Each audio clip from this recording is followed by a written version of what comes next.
Honourable House Leader for the New Democratic Party. Mr. Speaker, my question is for the Minister of Business. A new wave of cannabis legalization is coming this year in October when cannabis edibles become legal.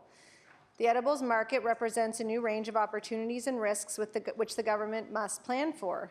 However, the budget tabled in this House does not include any anticipated government revenue from edible cannabis. I'll remind the House it's in October. I'm concerned that the government is going to sit on their hands as they did in the lead up to the initial round of legalization, allowing the black market to continue to flourish and leaving the public with more questions than answers about edibles. Mr. Speaker, will the minister table the government's business plan for edible cannabis products? The Honourable Minister of Justice. Thank you, Mr. Speaker.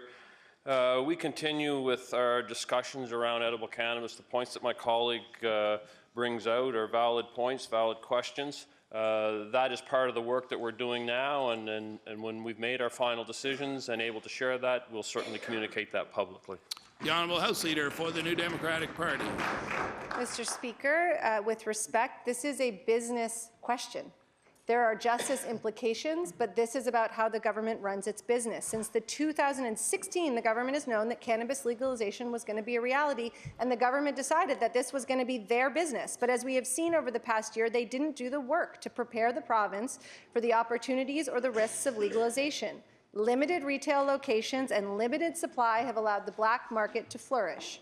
CBD oil is well known to be one of the most popular cannabis products, in part because it's non-impairing. It's readily available through black market sources, and yet the NSLC has been out of stock more often than it's been in stock. Mona Stott of Truro reported in the media that because she could never find it, she said she went to her outlet 10 times asking. She now orders it online from the States. Mr. Speaker, what is the minister doing to ensure that Nova Scotians can start relying on the NSLC to stock the products they expect and are currently forced to buy illegally?